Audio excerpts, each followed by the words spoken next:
What's up, guys? It's Dante, aka Game Fiend of all games, here back at giving you another drama scripted. And if you're new here, this is Drama Scripted, where I go over the most notable things that happened in this past week of wrestling. But how I start off on every drama scripted, I give you guys the ratings from the three biggest televised shows in North American wrestling. And we got Raw with 1.8 million, we got NXT with 717, and we got AEW with 894,000. So, for you guys that don't know about the corporate stuff behind the scenes, Evolve purchased WWE back in mid-July. It was something for like around $3 billion. Yes, Vince McMahon now has a boss.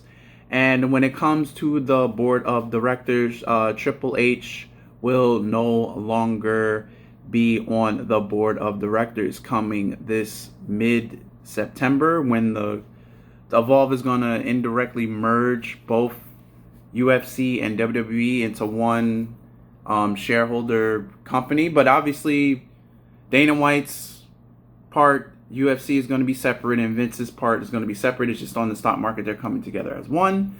And Triple H will no longer be on the board of directors. And if this gives him more time to focus on storylines, like this past week's Raw and last night's SmackDown, I'm all for it.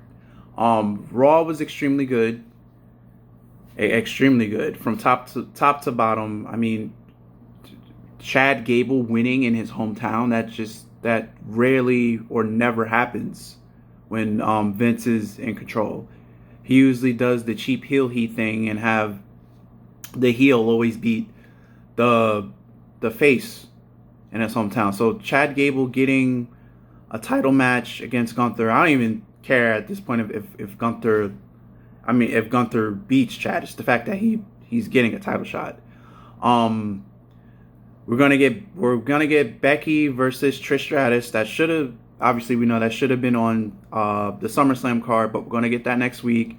We got a Shinsuke Knox heel turn, which that's refreshing. And to be honest, it was way too many faces on Raw and not enough heels. The only really main heels were Bronson Reed, Imperium, and Judgment Day. But Judgment Day is everywhere. So, I mean, yeah. So that's interesting. The booking's really good. Raw was refreshing for a 3-hour show. First hour was commercial free. I think they should do that. If they could find a sponsor that they could do that for every week, I think either the first or the last hour should always be commercial free, and you can just throw all your ads into the second hour. But yeah, that was really good. I either feel like the first hour or the last hour should always be commercial free. That was very refreshing. Raw was just overall well. Then we're gonna segue into SmackDown. The switch. Ray is now United States champion. Austin Theory's title reign is over. To be honest, Austin Theory's title reign was long overdue. I don't know how we're going to get LA Knight to have the US title, because I thought that was a plan for him, but they have a program with him and The Miz, so I hope they're going to probably use The Miz, push LA Knight over even more. Where they do with everything after that, now it seems to be hell, because I was like, do you really have LA Knight and Gunther's streak? We know they're going to let Gunther get to 500 days, but are you really going to let LA Knight defeat Gunther, or are you going to let LA Knight defeat Ray? I feel like there's a mid-card title push coming somewhere soon. When? Obviously, I don't know, but I feel like it's coming soon. List of injuries. I know I've been slacking on this, but Sonya Deville tore ACL, so that's why the women's tag team titles are in quote unquote limbo, because Sonya Deville won it with Chelsea Green, but I feel like those belts are cursed. they're hurt. Ellie and Prince from Pretty Deadly, he's out with a shoulder injury. Big E was advised never to wrestle again because of the Rich Holland belly to belly back suplex on the outside incident, and he severely broke his neck. It's been rumored that Big E is interested in doing commentary. I would love to see Big E do commentary. I feel like his charisma, well, hopefully his charisma would segue into giving great commentary for SmackDown, Raw, or NXT. Can't wait to see if that actually happens. And obviously, Bryan Danielson still is recovering from his broken arm in AEW. I think Liv Morgan's out with an injury as well. Roman's injury is undisclosed. Dakota Kai's ACL still healing. Bayley, undisclosed injury to her knee, even though she is doing limited physical activity. She hasn't wrestled a full match since that injury I posted 3 weeks ago. So yeah, a lot of people on the shelf. But hey, we got New Day back. I'm interested to see what WWE does with the New Day.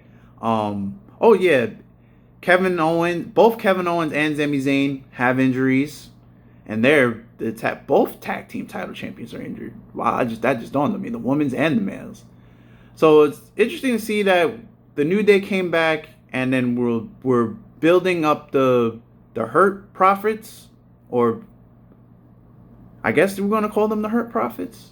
They don't really have an official name, but we're building them up, and we have the New Day back.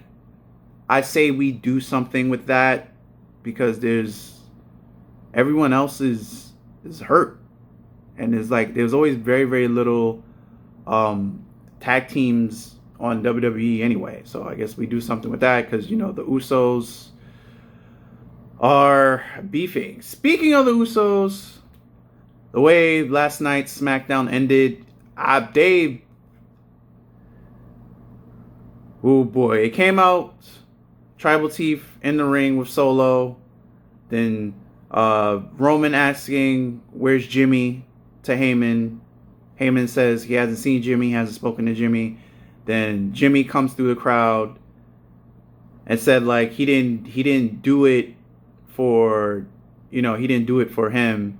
And then Jay's music hits, and then Jay was like, you got time to explain before I throw 37 years down the drain. And basically, long story short, Jimmy was trying to say he saved him for being the Tribal Chief because he didn't want Jimmy to turn into another Roman Reigns. All hell broke loose. There was a scramble. Jay just kicked everyone's ass. And when Jimmy went to go for a hug, Jay super kicked Jimmy and just said, "I'm out of the bloodline, I'm out of SmackDown, and I'm out of WWE too."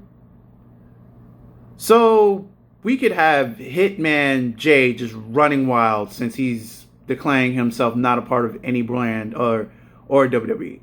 Roman isn't advertised for next week, but I feel like that's good because they're going to focus more on the 25th anniversary with Edge and Canada. And that was a very, very touching promo segment he had with Sheamus. It got very personal and emotional. I was starting to get emotional.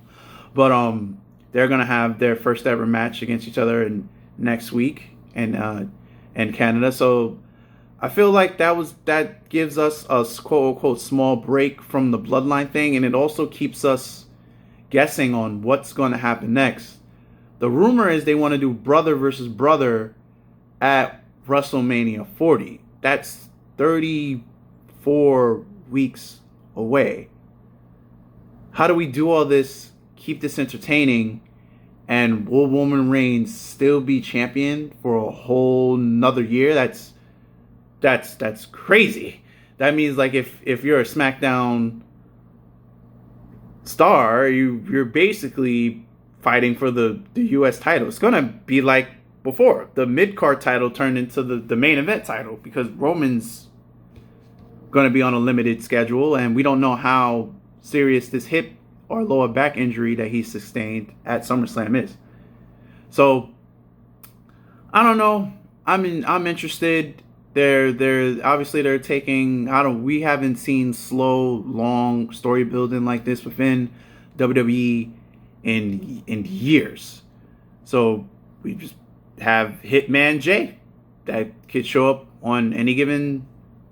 I want to say Saturday because their premium line events are on Saturday, and we'll see where we take it from there.